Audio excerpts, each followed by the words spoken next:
अस्सलाम वालेकुम guys, welcome back to engineers gaming. तो गाइस, जैसा कि आप लोगों को पता होगा कि हमने HTML के लेसन शुरू किए थे, जिसमें से हमने 2 लेसन्स जो है वो कंप्लीट कर लिए हैं। आज हमारा होने वाला है तीसरा लेसन, जिसमें हम थोड़ा सा और एडवांस जाने वाले हैं और मज़ीद टैग्स पढ़ने वाले हैं। और आई होप आपने पिछले वाले टैग्स लेसन्स का अच्छा खासा प्रैक्टिस कर लिया होगा। और आपको अगर नहीं किया है तो आपको बता दूं कि आप प्रैक्टिस करें। प्रैक्टिस के साथ आपको ये टेक्स्ट सारे याद हो जाएंगे। आपको ख़ुद से याद करने की कोई ज़रूरत नहीं, मैंने भी याद नहीं किए थे। जब मैं प्रैक्टिस करता हूँ तो मुझे याद रहता है खुद ब खुद। ठीक है, तो चलो हम बढ़ते हैं अपने नेक्स्ट लेसन पर। आप देख सकते हैं कि ये हमारा वही जो पुराना हमने बनाया था, वही हमारा टेक्स्ट और कोडिंग हुई है। और आज हम पढ़ने वाले हैं, सबसे पहले जो है वो हम पढ़ने वाले हैं page layout technique use, semantic और एक नॉन सिमेंटिक। अब सिमेंटिक क्या चीज़ें होती है? सिमेंटिक वो चीज़ें होती है जो जिसको देखकर हमें एक्चुअल मीनिंग पता लग जाए, ठीक है। और नॉन सिमेंटिक वो चीज़ें होती है जिसे देखकर हमें कोई मतलब समझ में नहीं आता। जैसा कि सिमेंटिक में है हेडर, मैन और फुटर। तो हेडर को देख के हमें समझ में आ रहा है कि इसमें हम जो भी लिखेंगे वो जो है वो हमारे वेबसाइट का हेडर पार्ट होगा, जो सबसे पहले आएगा। और मेन का भी हमें समझ में आ रहा है, फुटर का जो सबसे नीचे होगा, ठीक है। तो ये हमें समझ में आ रहे हैं। और नॉन सिमेंटिक डिव स्पेन, ये दोनों हम आगे जाके पढ़ेंगे। और ये डिव स्पेन ये क्या है, इससे हमें कोई पता नहीं चल रहा, ठीक है। तो अभी हम पढ़ने वाले हैं सिमेंटिक, जिसमें हम सबसे पहले पढ़ने वाले हैं हेडर का पार्ट। तो हेडर का पार्ट क्या है? जैसे कि मैं अपने देखे इसका फ़ायदा क्या है, ठीक है। इसका फ़ायदा ये है ना कि ये आपके वेबसाइट का जो रैंकिंग है उसे बढ़ा देगा। जो रैंकिंग है, मतलब अगर कोई कंपनी या कोई और आपका वेबसाइट के कोडिंग देखना चाहे, और अगर आपने ये चीज़ें यूज़ किया हुआ है तो उसे पता लग जाएगा कि हाँ, इससे ये सारी चीज़ें आता है और ये एक अच्छा कोडर है, ठीक है। तो यही फ़ायदा है इन चीज़ों का। जैसे कि मैं अभी यहाँ पे अपना जो हेडर का पार्ट है वो ऐड करना चाहता हूँ, तो मुझे सबसे पहले जो है वो देखना है कि कितना हिस्सा मुझे हेडर में डालना है, ठीक है। तो मैं ये यहाँ डालता हूँ, सबसे शुरू से शुरू करता हूँ और यहाँ मैं लिखता हूँ हेडर, ठीक है। और ये मैं आगे का जो है वो यहाँ से मिटा देता हूँ। और मुझे जो है वो ये सारे हेडिंग्स जो है इसे हेडर में रखना है, ज़्यादा कुछ नहीं रखना। तो मैं इसे यहाँ पर क्लोज कर देता हूँ, ठीक है। तो ये हुआ हमारा हेडर का पार्ट। और यहाँ अब मैं मेन का जो है वो मैं यहाँ नहीं लिखूँगा, मेन का मैं नीचे डालूँगा। और मैं आप लोगों को सबसे पहले जो है वो, या मेन का मैं इसी के बीच में जो है वो डाल दूँगा। और यहाँ इसे मैं नीचे जो है वो इसे फुटर बना देता हूँ। जैसे कि मैं प्री का टैग जो है वो मैं अपना फुटर में शामिल करना चाहता हूँ, तो यहाँ मैं डाल देता हूँ फुटर, ठीक है। और ये मैं क्लोज कर देता हूँ। इसे मैं यहाँ से दोबारा से हटा देता हूँ और प्री के टैग के बाद मैं लगा देता हूँ, ठीक है। ये लग गया। और अभी जो है वो मैं देखता हूँ अपने वेबसाइट पर कि क्या असर पड़ा है इसका। तो आप देख सकते हैं कि ना हमें हेडर दिखाई दे रहा है ना फुटर दिखाई दे रहा है। तो इसका और कोई मतलब नहीं, दिखाई भी नहीं देगा। लेकिन इसका फ़ायदा ये है ना कि अगर आपका कोई कोडिंग चेक करना चाहे और मैं यहाँ से इंस्पेक्ट कर दूँ, तो मैं आपको बताता हूँ। देखें, अभी मैंने मेन का यूज़ नहीं किया हुआ है, ठीक है। यहाँ से मैं अगर इस हेडर को बंद कर दूँ और मैं नीचे और मैं ये देखें, ये पैराग्राफ से डायरेक्ट शो हो रहा है। और अगर मैं हेडर पर अपना जो माउस है वो रखूँ, तो ये जो हेडर का जो सारा पार्ट है वो सारा का सारा सेलेक्ट हो रहा है, ठीक है। तो यही चीज़ें बताता है आपके वेबसाइट में, आपके कोडिंग में। और ये बताता है कि आप एक प्रो लेवल के कोडर है, एक प्रोग्रामर है, ठीक है। और इसी तरह फुटर भी नीचे है। तो फुटर अभी मैं इसमें मेन ऐड करना चाहता हूँ, ठीक है। तो मेन में हम कुछ और भी चीज़ें जो है वो देखेंगे।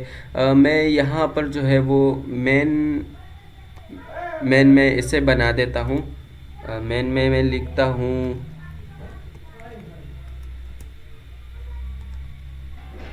मेन, और इसे मैं हटा के कट, और यहाँ पर इस फुटर से जो है वो ऊपर रख देता हूँ, ठीक है। तो ये रहा जो है, ये मेरा मेन पार्ट बन गया। अभी मैं अगर यहाँ पर जाके देखूँ तो आप लोग देख सकते हैं, ये आ जाए, ये देखे गाइस, ये देखे, सबसे पहले जो है वो हेड का पार्ट आ रहा है। हेड का पार्ट से हमें कोई लेना देना नहीं। और ये हेडर, तो ये देखे मेरा हेडर और मेन और फुटर ये तीनों शो हो रहे हैं अभी। तो ये देखे ये तीनों जो है वो, मैं अगर इसे सेलेक्ट करूँ तो इसमें मेरा जो है वो मेन का सारा पार्ट सेलेक्ट हो रहा है, और इसे सेलेक्ट करूँ तो इसमें जो है वो फुटर का सारा सेलेक्ट हो रहा है। तो अगर अभी मैं इसे क्लिक करूँ ना और यहाँ पर एक CSS का इस्तेमाल करूँ, अभी आपने इस पर गौर नहीं देना, ये हम CSS में जाके पढ़ेंगे, लेकिन मैं आपको जस्ट HTML में इसका जो है वो मकसद बताना चाहता हूँ, हेडर फुटर और मेन का। इसे मैं यहाँ पर देता हूँ बैकग्राउंड कलर, और यहाँ पर जो है मैं चूज़ कर देता हूँ ब्लू। ये देखे गाइस, मैंने जस्ट हेडर को यहाँ पर एक ही कलर दिया और हेडर का जो सारा पार्ट है वो ब्लू हो गया। ठीक है, ये सारी चीज़ें हम CSS में पढ़ेंगे, अभी आपने इस पर गौर नहीं करना, जस्ट सिर्फ आप देख लें। ठीक है, तो यही चीज़ें इसे हम इस तरह अपने शॉर्टकट बनाने के लिए जो है वो इस्तेमाल कर सकते हैं। अभी मैं इसे मिटा देता हूँ। ठीक है, और अभी हम मेन को थोड़ा सा डीपली डिस्कस करेंगे, क्योंकि मेन में और भी बहुत सारी चीज़ें आती है। ठीक है, ये तीनों चीज़ें जो है वो क्लियर हो चुकी है। अब आते हैं हम अपने मेन के टैग पर। मेन के टैग में हमारे तीन और चीज़ें आती है, जिसमें से सबसे पहले है सेक्शन। आप सेक्शन में क्या है, सेक्शन में आप अपना इन्फॉर्मेशन दे सकते हैं। सेक्शन में आप कोई सेक्शन बना के कोई चीज़ लिख सकते हैं, जैसे कि मैं यहाँ बनाता हूँ। ये मेरा मेन का पार्ट है और मैं नीचे जाके बनाता हूँ यहाँ पर, इसे मैं यहाँ पर मैं एक सेक्शन बनाता हूँ। ठीक है, सेक्शन नीचे, और अभी मैं जो है वो यहाँ पर लिखता हूँ एक जैसे कि मैं लिखता हूँ अपना एजुकेशन।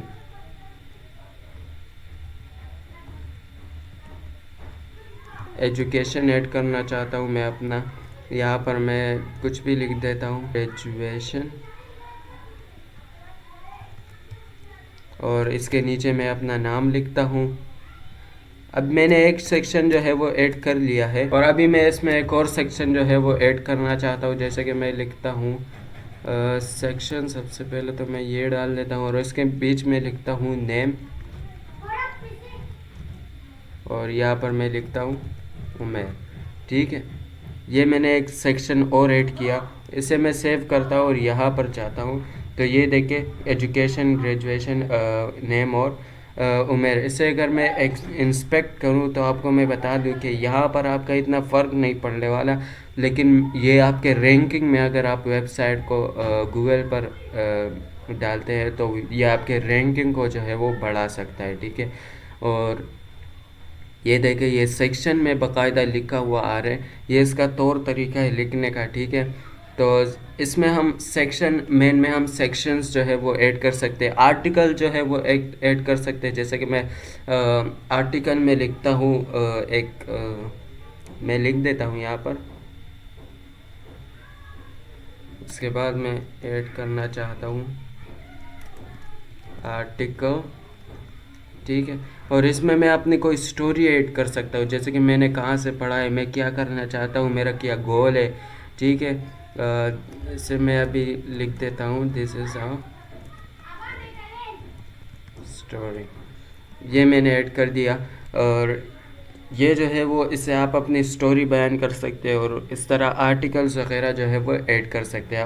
अब एक और जो है वो टैग है जो कि बड़ा इम्पोर्टेंट है, और ये है असाइड का टैग। असाइड का टैग आप लोगों ने देखा होगा कि बहुत सारे वेबसाइट पर कहीं ना कहीं पर एड्स दिखाई देते हैं जो कि हमारे कंटेंट से मैच नहीं करते। ठीक है, यानी हम नहीं चाहते कि ये जो है वो हमारे कंटेंट के साथ दिखाई दे। ठीक है, लेकिन बहुत सारे आपने देखे होंगे कि कुछ लोग अपने वेबसाइट पर जो है वो गूगल एड्स चलाते हैं, तो वो अगर चलाना हो ना तो उसे आपने अपने कंटेंट के साथ ऐड नहीं करना, बल्कि आप उसे जो है वो एक अलग सा साइट का टैग बना के दे देना। तो जो है आपको, आपके वेबसाइट को ये पता लग जाएगा कि ये हमारे कंटेंट का जो हिस्सा नहीं है, ये वैसे ही यहाँ पर दिया हुआ है। जैसे कि मैं यहाँ देता हूँ, यहाँ आप समझ में, सबसे पहले जो है वो इसे देता हूँ, फिर आपको समझाता हूँ, ठीक है। यहाँ पर मैं लिखता हूँ दिस इज़ एन एड, ठीक है। इसे मैं सेव करता हूँ और यहाँ पर जो है वो मैं जाता हूँ अपने वेबसाइट पर, और ये देखिए दिस इज़ एन एड, ये दिखाई दे रहा है। लेकिन इसका इससे ऊपर जो है वो आपने ऐड देना है, या इसके नीचे ऐड देना है, और इसके ऊपर या नीचे आपने लिख देना है ये this is an add aside का टैग डाल के, ठीक है। जब आप ये लिखते हैं तो आपके वेबसाइट पर उस ऐड का कोई फ़र्क नहीं पड़ता, वो सिर्फ आपके वेबसाइट पर दिखाई देगा। ये सारी चीज़ें आपके आगे जाके यूज़ होंगे, तो आप इसे अभी से पढ़ लें और अभी से याद कर लें, ठीक है। कोई भी चीज़ इसमें ऐसी नहीं है जो आपके या इस्तेमाल नहीं होने वाली, ठीक है। उसके बाद आते हैं रीविजिटिंग एंकर टैग। ये बड़ी ज़बरदस्त सी चीज़ है। रीविजिटिंग एंकर टैग्स क्या होता है? एंकर टैग्स के बारे में हमने पहले भी पढ़ चुके हैं। इसमें ये जो है वो हम ऐड करेंगे, जो येलो कलर का हाईलाइटेड एरिया है। इसका मतलब है कि अगर हम रीविजिटिंग एंकर टैग डालें, तो हम अगर उस लिंक पर क्लिक करें, जैसे कि मैं इंजीनियर्स गेमिंग पर क्लिक करूं, ये रहा, मैं इस पर अगर क्लिक करूँ तो ये देखिए ये उसी टैब में जो है ना, उसी टैब में ये खुल रहा है। लेकिन मैं चाहता हूँ कि ये जो है ये हमारा जो टैग है ये इसी तरह रहे, और अगर मैं लिंक पर क्लिक करूँ और वो एक न्यू टैब में खुल जाए, तो मैं उसके लिए यूज़ करूँगा रीविजिटिंग एंकर टैग। जिसे कैसे यूज़ करना है, बिल्कुल सिंपल है, कोई इतना लंबा चौड़ा काम नहीं है। इसके नीचे मैं एक टैग ऐड करना चाहता हूँ, देखें, इसे मैं जो है वो साइड के बाद जो है वो ऐड करूँगा, HREF। इसे आपने सिंपल सा उसी तरह ही लिख देना है। मैं यही जो है वो अपने वेबसाइट का लिंक उठाता हूँ यहाँ से, अपने चैनल का, इसे मैं उठा देता हूँ और यहाँ पर जो है वो मैं लाके पेस्ट कर देता हूँ, और इसके आगे जो है वो मैं लिख देता हूँ टारगेट, और इसके दरमियान में लिख देता हूँ मेन, ठीक है। और इसके बाद मैं इसे कर देता हूँ क्लोज, और ये इसके आगे मैं जो है वो इंजीनियर्स, उसी तरह जस्ट हमने इसका इजाफा किया टारगेट मेन, और इसे अभी मैं सेव करता हूँ, ठीक है। अभी मैंने इसे सेव किया और मैं गया अपने वेबसाइट पर, और ये देखें ये लिंक हमारे पास आ गया। अब अगर मैं इस पर क्लिक करूँ तो ये देखें गाइस, पहले जो है वो उसी टैब में जो है वो खुल रहा था, अभी ये एक न्यू टैब में जो है वो खुल रहा है, ठीक है। वो टैब हमारे पास ये सही सलामत पड़ा हुआ है, ठीक है। और ये देखें ये एक न्यू टैब में जो है वो खुल गया। अब इसी तरह अगर हम किसी इमेज को क्लिकेबल बनाना चाहते हैं, ठीक है, इस किसी इमेज को क्लिकेबल बनाना चाहते हैं, जैसे कि मैं अगर यहाँ जाऊँ, और आपने देखा होगा कोई इमेज होता है, हम उस पर क्लिक करते हैं और उस पर भी हमें एक नया टैब जो है वो खुल के आ जाता है। अब अगर मैं इस पर क्लिक करूँ तो इससे कुछ नहीं होगा, लेकिन अगर मैं क्लिकेबल इसे बना दूँ और उस पर मैं फिर क्लिक करूँ तो वो जो है वो एक क्लिकेबल होगा, ठीक है। जैसे कि मैं यहाँ इसे ही क्लिकेबल बनाऊँगा, मैं जस्ट मैंने सिंपल सा जो है वो मैं इस वाले इसे मिटा देता हूँ पूरे को, ठीक है।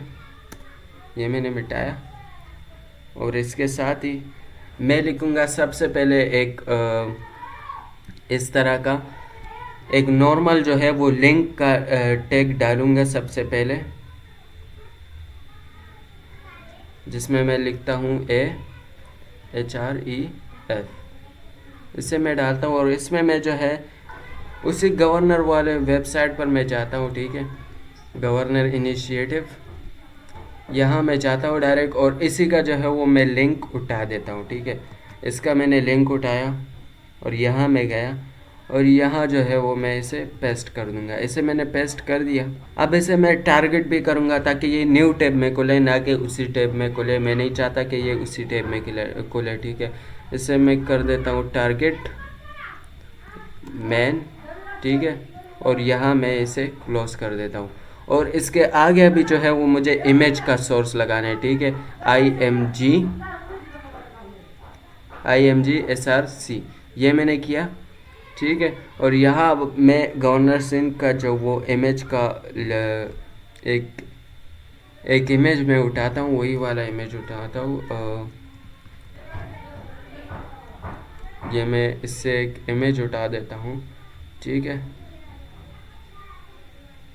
यही वाला मैं उठाता हूँ, इसका मैं लिंक जो है वो कॉपी इमेज एड्रेस करता हूँ और यहाँ पर जो है वो मैं इसे पेस्ट कर देता हूँ, ठीक है।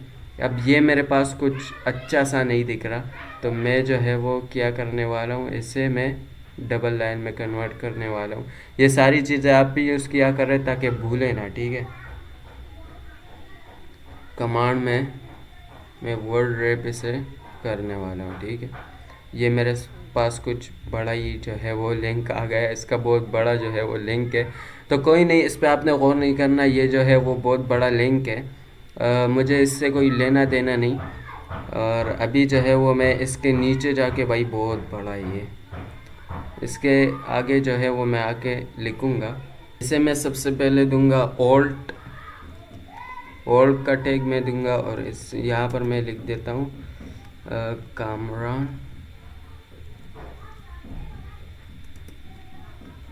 खान, ठीक है।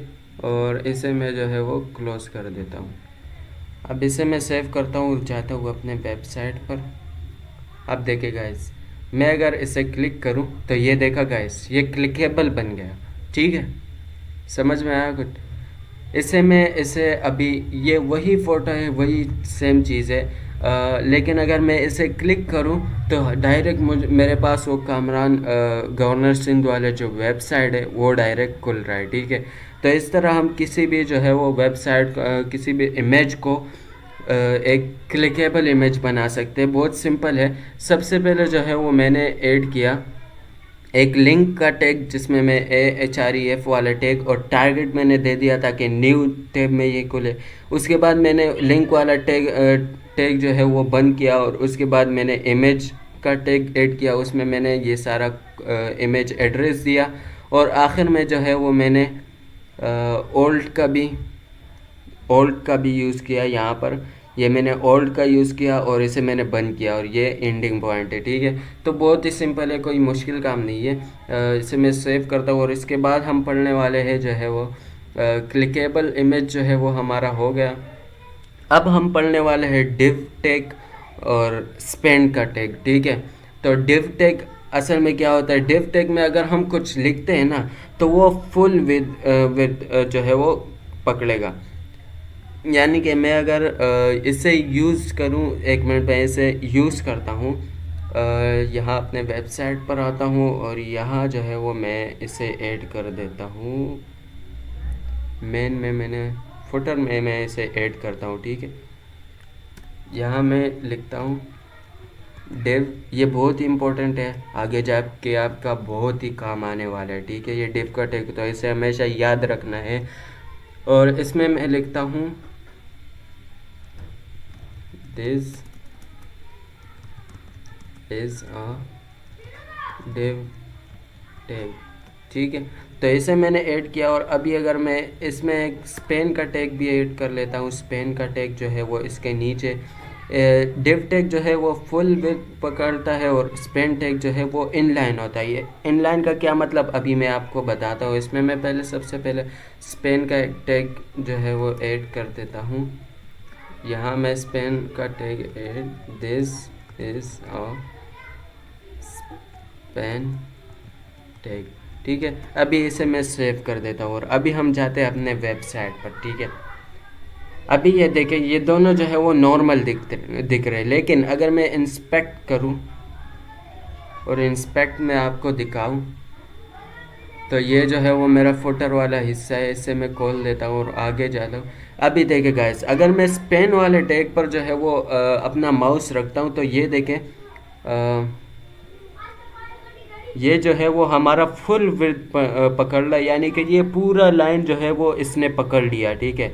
और अगर इस ये पूरा लाइन इसने पकड़ लिया, और अगर मैं स्पेन वाले टैग पर जो है वो क्लिक करूं, तो ये देखें, इस पेन ने जो है वो उतना ही जगह पकड़ा है जितना इसे चाहिए। ये देखें, सारा जो ब्लू है वो सिर्फ स्पेन वाले टैग पर आ रहा है, और अगर मैं डिव वाले टैग पर ये रख दूं, तो ये पूरा का पूरा जगह जो है वो पकड़ रहा है। ठीक है, अभी मैं इसे देता हूँ कलर आपको और भी डीपली समझाने के लिए।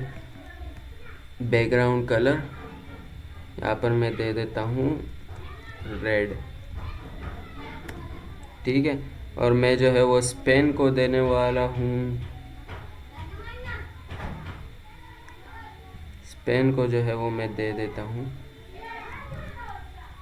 बैकग्राउंड कलर, इसे मैं दे देता हूँ ब्लू। ठीक है, तो ये देखिए गाइस, मैंने डिप वाले को जो कलर दिया उसने पूरा लाइन का पूरा जो लाइन है वो अपने अंदर वो अपने लिए पकड़ लिया। और अगर मैं स्पेन के टेक को पकड़ूं तो ये देखें इसने उतना ही जगह घेरा है जितना जो है वो इसे चाहिए। तो ये आपका बहुत ही काम आने वाला है आगे जाके, तो आपने इसे याद रखना है। ठीक है, ठीक है गाइस, तो अब हम पढ़ने वाले हैं जो है वो HTML लिस्ट। HTML लिस्ट क्या होते हैं? HTML लिस्ट के अंदर हम जो है वो अगर हम कुछ लिखना चाहते हैं, एक लिस्ट बना के लिखना चाहते हैं, जैसे कि हम दो तरीके से लिस्ट जो है वो बना सकते हैं। एक होता है अनऑर्डर्ड लिस्ट और दूसरा होता है ऑर्डर्ड लिस्ट। तो अनऑर्डर्ड लिस्ट में अगर हम कुछ लिखते हैं तो वो हमें दिखाई देगा बुलेट पॉइंट्स के इसमें इस तरह पॉइंट्स डले होंगे और उसमें हमें दिखेगा। ठीक है, और अगर हम ऑर्डर में लिखना चाहते हैं तो जब हम ऑर्डर में कुछ लिखेंगे तो वो हमें कुछ 1 2 3 इस तरह जो है वो दिखाई देगा। अब अगर हम इसे चेंज करना चाहें तो इसे हम चेंज कर सकते हैं अपने CSS के अंदर, बट हम वो जब CSS पढ़ेंगे तो वो हम चेंज कर देंगे और आप लोगों में बताऊंगा कि इसे हम चेंज कैसे करेंगे। ठीक है, आप अभी जो भी प्रोजेक्ट बना रहे हैं उसे अपने साथ सेव करके रखें, क्योंकि जब हम CSS पढ़ेंगे तो उसके लिए हम इसी जो है वो वेबसाइट को यूज़ करेंगे और उसके थ्रू CSS पढ़ेंगे। ठीक है, तो अब मैं एक अनऑर्डर्ड जो है वो लिस्ट बनाता हूँ। ठीक है, यहाँ मैं जाता हूँ और यहाँ मैं लिखता हूँ फुटर में जो है वो मैं ऐड करता हूँ यूएल और इसमें मैं एक लिस्ट बनाता हूँ। ये एक अनऑर्डर्ड लिस्ट है, यूएल के थ्रू हमने बनाया और अभी हम इसे बताएंगे कि लिस्ट। ठीक है, LI, और इसके अंदर मैं लिख देता हूँ कि एक जो है वो मैं लिख देता हूँ एप्पल। ठीक है, एप्पल मैंने लिखा और अभी मैं इसे सेव करता हूँ और अपने वेबसाइट पर जाता हूँ और आप देख सकते हैं कि इसने हमें जो है वो एक बुलेट पॉइंट के साथ एप्पल दे दिया। अब मज़े की बात यह है कि इसमें हम एक सब लिस्ट भी बना सकते हैं। कैसे? ठीक है, मैं आपको दिखाता हूँ। जैसे कि मैं लिखता हूँ, अभी फिर से मुझे डालना है UL और यहाँ पर इसके अंदर जो है वो मैं फिर से एक लिस्ट बनाता हूँ। ठीक है, लिस्ट, इसमें मैं लिखता हूँ कलर जो है वो मैं इसका डाल देता हूँ जो रेड। ठीक है, रेड, इससे मैंने ये दिया और ये देखे गाइस, अगर अभी मैं आपको शो करूँ ये अपने वेबसाइट में तो ये देखें ये एप्पल और उसके नीचे जो है वो एक सब लिस्ट बन के आ गया कलर रेड। ठीक है, इस तरह। और अभी मैं एक ऑर्डर का जो है वो लिस्ट बनाता हूँ, जैसे कि मैं यहाँ पर जो है वो बनाता हूँ। ऑर्डर का सिंपल है, OL आपने लिखना है। ठीक है, OL लिख के आपने बंद करना है और उसी तरह जो है वो लिस्ट बनानी है, सब कुछ उसी तरह अब होगा। अभी मैं इसमें जो है वो यही लिखता हूँ एप्पल। ठीक है, और इसके अंदर जो है मैं एक सब लिस्ट बनाऊंगा OL। ठीक है, और इसके अंदर भी मैं एक लिस्ट और इसके मैं वही लिखता हूँ। ठीक है, कलर में रेड। ठीक है, इसे मैं सेव करता हूँ और अभी आपको मैं दिखाता हूँ कि अनऑर्डर्ड ऑर्डर्ड में क्या फ़र्क है। ठीक है, ये देखें, हमने जो अनऑर्डर्ड में लिखा था ना वो हमें पॉइंट्स में दिखाई दे रहा है और जो हमने ऑर्डर में लिखा था वो हमें एप्पल में। इस तरह हम जो है वो MCQs के सवाल भी बनाते हैं, जैसे कि हमने यहाँ पर 1 में लिख दिया अपना क्वेश्चन और यहाँ पर हमने जो है वो ऑप्शंस दे दिए, 4 ऑप्शंस। अब हम उसमें A B C D जो है वो हम CSS के थ्रू इसे चेंज कर सकते हैं। इस वन को A में कन्वर्ट कर सकते हैं, B में कन्वर्ट कर सकते हैं, या रोमन काउंटिंग जो भी है उसमें कन्वर्ट कर सकते हैं CSS के थ्रू, ठीक है। तो वो हम CSS में जाके पढ़ेंगे। अब उसके बाद यह सारा हमने पढ़ लिया, और अब उसके बाद जो है वो टेबल का टैग आते हैं। जैसे कि हम बहुत सारे वेबसाइट पर देखते हैं कि एक टेबल बना होता है। जैसे कि हमने जो हमारा गवर्नर सिंह का जो रिज़ल्ट आया था वो एक टेबल के फॉर्म में आया था। पहले जो है वो रजिस्ट्रेशन नंबर थे, फिर उसके आगे जो है वो ऑनलाइन इनसाइड लिखा था, ठीक है। तो अब हम उस टेबल को कैसे क्रिएट कर सकते हैं वही हम पढ़ेंगे। टेबल के अंदर कुछ मज़ीद चीज़ें भी होती है, जैसे कि पहले जो है वो टेबल हमें टैग डालना पड़ता है। फिर कैप्शंस, अगर आप कैप्शंस ऐड करना चाहिए, क्या चीज़ें मैं आपको बताता हूँ। पहले मैं आपको ये बताता हूँ। ये टी आर क्या होता है? टेबल रो लाजमी बात है, हम टेबल को जो है वो रो में बनाते हैं। जैसे कि यहाँ पर लिखा स्टूडेंट का नाम और आगे जो है वो रजिस्ट्रेशन नंबर लिखा, उसके आगे जो है वो मार्क्स लिखे। तो इस तरह रो में हम बनाते हैं। तो हम सबसे पहले टेबल रो का जो है वो देंगे। और TH टेबल हेड, इसका मतलब है कि टेबल हेड का मतलब क्या है? जैसे कि नीचे हमने नाम लिखना है तो ऊपर हम एक हेड डाल देते हैं कि ये यहाँ पर नेम और उसके आगे रजिस्ट्रेशन नंबर। फिर उस नेम के नीचे जो है वो हम सारे नाम लिखते हैं और रजिस्ट्रेशन नंबर के नीचे हम सारे नंबर्स लिखते हैं, ठीक है। तो उस तरह ये होता है टेबल हेड। और ये TD टेबल डेटा, अब उसमें जो है वो हेड के नीचे क्या लिखना है, जैसे कि नाम के नीचे नाम्स लिखने होते हैं, उमेर जो भी है, डेटा, तो वो सारा डेटा जो है हम लिखते हैं। ये क्या है अभी मैं आपको बताता हूँ, ठीक है। फिलहाल मैं इस कैप्शन को आप छोड़ दें, इसे मैं बताता हूँ आपको थोड़ी देर बाद। हम जस्ट नॉर्मल सा एक सिंपल सा टेबल सबसे पहले बनाते हैं, ठीक है। मैं जाता हूँ थोड़ा सा नीचे और फुटर यहाँ पर मैं दे देता हूँ एक टेबल, ठीक है। इसे मैंने नीचे किया। और अभी मुझे सबसे पहले बताना है टेबल रो, ठीक है। तो TR, और टेबल रो में जो है वो मैं इसका देता हूँ गवर्नर सिंह वालों की तरह रजिस्ट्रेशन नंबर, ठीक है। ये मैंने दिया। और अब इसके नीचे जो है वो मैं एक और जो है वो टेबल रो बनाना चाहता हूँ। हमने टेबल रो बनाया और टेबल रो के अंदर जो है वो हम ये नहीं लिखेंगे, बल्कि ये हम लिखेंगे टेबल हेड के अंदर, क्योंकि हमने हेड में ये लिखना है जो सबसे टॉप पर इसे शो करना है, ठीक है। टेबल हेड में जब इसे लिखेंगे तो ये खुद ब खुद बोल्ड भी हो जाएगा, ठीक है। तो TH, और इसे मैं क्लोज कर रहा हूँ। और अभी इसमें मैं लिखता हूँ रजिस्ट्रेशन नंबर, ठीक है। और इसके नीचे मैं एक और जो है वो हेड देता हूँ, जैसा कि TH, इसके आगे मैं लिख देता हूँ क्या, क्लासेस में लिख देता हूँ, जिसका ऑन साइड है, ऑनलाइन है। क्लासेस जो है वो मैंने लिख दिया है, ठीक है। अब इसे मैं सेव करता हूँ और आप लोगों को जो है वो दिखाता हूँ, ठीक है। ये मैं वेबसाइट पर गया और ये देखें, ये रजिस्ट्रेशन नंबर और ये क्लासेस, ये देखिए ये बोल्ड होके भी आ गया है, क्योंकि हमने बताया था कि ये टेबल का हेड है, तो इसीलिए ये बोल्ड होके आ गया है, ठीक है। अब मैं आपको कुछ और भी दिखाता हूँ, ठीक है। इसके आगे जो है वो ये हमारे पास जो टेबल हेड था वो कंप्लीट हो गया। इसके नीचे जो है वो हम एक और जो है वो रो बनाएंगे। तो TR, इसे हम नीचे करते हैं और यहाँ पर हम लिखते हैं जो है वो टेबल डेटा, TD, ठीक है।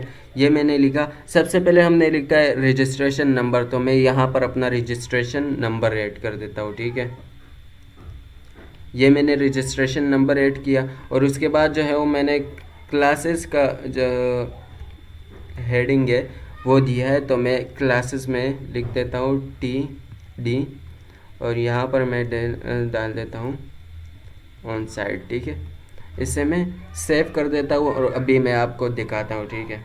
ये देखें गाइस, रजिस्ट्रेशन नंबर के आगे जो है वो हमारे पास आया है रजिस्ट्रेशन नंबर और क्लासेस के नीचे ऑन साइड, ठीक है। तो इस तरह हम टेबल बना सकते हैं। हमें बॉक्स तो दिखाई नहीं दे रहा, क्योंकि बॉक्स हम HTML के थ्रू नहीं बनाते बल्कि CSS के थ्रू बनाते, ठीक है। तो बॉक्स हमें दिखाई नहीं देगा, लेकिन ये जो है वो बन के आ गया हमारे पास। और अभी मैं अगर इंस्पेक्ट करूं और आपको दिखाऊं तो यहाँ आप जो है वो देख सकते हैं। मैं ये सिलेक्ट करता हूँ और यहाँ में ये देखें रजिस्ट्रेशन नंबर और उसके नीचे जो है क्लासेस, ठीक है, और इसके आगे मैं क्लासेस और ऑन साइट, ठीक है। तो अभी आपको समझ में आया। इस तरह हम टेबल्स बना सकते हैं, इसके आगे हम मज़ीद बहुत सारी चीज़ें ऐड कर सकते हैं। और ये जब हम बॉक्स बनाएंगे इस पर तो ये हमें जो है वो बीच में सारा जो है वो गैप ख़त्म हो जाएगा, ये गैप थोड़ा बढ़ जाएगा क्योंकि बॉक्स आ जाएगा, ठीक है, यहाँ पर। तो इस तरीके से हम अपना जो है वो टेबल बना सकते हैं। अब कैप्शंस क्या होते हैं कैप्शन मैं आपको बताता हूँ। जैसे कि मैं यहाँ पर ऐड करूँ टेबल के बाद यहाँ पर मैं ऐड करना चाहता हूँ कैप्शन, ठीक है, और यहाँ पर मैं लिखता हूँ रिजल्ट ऑफ आईटी कोर्सेज, ठीक है। इसे मैं सेव कर देता हूँ और अभी जाता हूँ मैं यहाँ पर। और ये देखिए गाइस, ये ऊपर जो है वो इसके दोनों के जो है वो ऊपर आ गया रिजल्ट ऑफ आईटी कोर्सेज। तो ये जो है वो ये हमारा कैप्शन है जो कि ब्रैकेट के ऊपर लिखा होता है और हमें बताता है कि ये इस चीज़ का ब्रैकेट है, ठीक है। तो इस तरह से जो है वो आप ये देख सकते हैं। तो अब हम पढ़ने वाले हैं जो है वो ये जिस टी हेड और टी बॉडी, इसका क्या मतलब, table head and table body. इसका मतलब यही है कि हम अगर इसे यूज़ करें तो इसे हम कुछ इस तरह से यूज़ कर सकते हैं। जैसे कि हम टी हेड में टेबल के बाद जो है वो हम टी हेड इसे हम बंद कर देते हैं और इसे हम जो है वो हटा देते हैं। टी हेड में जो है हमारा हेडर तक का पार्ट आएगा। जैसे कि हेडर तक का पार्ट हमारा कहाँ तक है, ठीक है, यहाँ से हम डेटा शुरू हो रहा है तो हम हेडर तक का जो पार्ट है उसे हम रख देते हैं टी हेड में, ठीक है। तो ये मैंने रखा और इसके नीचे जो है वो मैं ये बाकी जो है इसे मैं रखना चाहता हूँ टी बॉडी में, ठीक है। यहाँ मैं लिखता हूँ टी बॉडी और इसे मैं कर देता हूँ क्लोज, इसे मैं हटा देता हूँ और टी बॉडी का जितना भी पार्ट है इसे मैं रख देता हूँ टी बॉडी में, ठीक है, ये रख दिया, ठीक है। तो अभी जब मैं अपने वेबसाइट पर जाऊंगा और देखूंगा तो आपको समझ आ जाएगा, ठीक है। तो अभी हमारे पास जो है वो एक चीज़ रह गया है और वो है कॉलस्पेन। अब ये कॉलस्पेन क्या, ये बहुत इंपॉर्टेंट चीज़ है। कॉलस्पेन वो होता है जिससे जैसे कि मैं अगर अपने वेबसाइट पर जाऊं और यहाँ मैं आपको दिखाऊं तो यहाँ पर रिजल्ट ऑफ आईटी कोर्सेज यहाँ पर लिखा है और मैं नहीं चाहता कि यहाँ पर जो है वो रजिस्ट्रेशन नंबर, क्लासेस, ये सारी चीज़ें मैं लिखूँ। जस्ट मैं इतना लिखूँ कि इन्फॉर्मेशन, ठीक है, या स्टूडेंट इन्फॉर्मेशन यहाँ पर मैं लिखूँ, ठीक है, और ये रजिस्ट्रेशन नंबर, ये सारी चीज़ें हटा दूँ। तो एक तो तरीका है कि मैं एक ही हेड को जो है वो हटा देता हूँ, टेबल हेड को हटा देता हूँ और यहाँ मैं लिख देता हूँ इंफॉर्मेशन,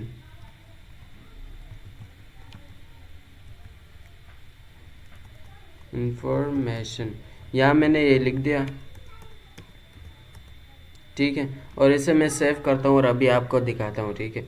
अभी ये देखें, ये result of IT courses information. तो अभी जो है ना ये सिर्फ इस एक पर आ रहा है जो कि अच्छा नहीं लग रहा, ऑन साइड पर नहीं आ रहा। तो इस सिचुएशन में जो है ना हम इन कॉलस्पेन का इस्तेमाल करते हैं। जैसे कि मैं अभी यहाँ पर लिखता हूँ टी हेड के बाद मैं लिखता हूँ कॉलस्पेन, ठीक है, ये मैंने लिखा और इसमें मैं बता देता हूँ कि ये जो इन्फॉर्मेशन है ये कितने रोज़ का कितना जगह घेरने वाला है, ठीक है।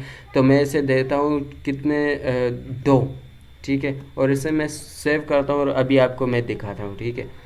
ये देखें, ये इन दोनों के जो है वो ऊपर आ गया। अब अगर 3 है तो आप वहाँ पर 3 लिखे, ये 3 के ऊपर आ जाएगा। 4 है तो 4 लिखे, ठीक है। तो कॉलस्पेन ये भी बहुत इंपॉर्टेंट है, यूज़ होता है, ठीक है। तो आज के लिए हमें इतना पढ़ना था। होप कि आपको सब कुछ समझ में आ गया होगा। तो जल्दी से आप जाए और प्रैक्टिस करें। प्रैक्टिस से ये सारी चीज़ें आपको याद रहेगी, आपको आएगी भी। ठीक है, और अगर कोई प्रॉब्लम है तो आप कमेंट्स में पूछ सकते हैं मुझसे। जो है वो पिछले वीडियो के कमेंट में पूछा गया था कि लैंग्वेज के बारे में उर्दू का टैग जो है वो क्या होगा।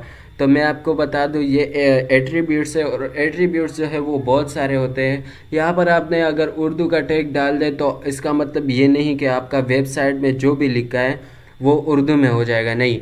ये आपने तब एट्रीब्यूट्स उर्दू का टैग डालना है। उर्दू का टैग नॉर्मल है, यू आर आपने लिखना है, लेकिन ये उर्दू में चेंज नहीं हो जाएगा। ठीक है, अगर वो आप डालेंगे तो आपके जो है वो दो लैंग्वेजेस हो जाएंगे, एक इंग्लिश का और एक उर्दू का। लेकिन ये सारा वेबसाइट आपको उर्दू में भी फिर लिखना होगा, और ये सारा आपने उर्दू में भी लिख कर देना होगा। ठीक है, फिर आपका वो जो है वो एट्रीब्यूट्स काम करेगा। ऐसा नहीं कि अगर आप एक टैग दे दे, एक एट्रीब्यूट्स दे दे कि इंग्लिश लैंग्वेज या उर्दू लैंग्वेज, और ये सारा आपका उर्दू में कन्वर्ट हो जाएगा, नहीं, ऐसा नहीं होने वाला।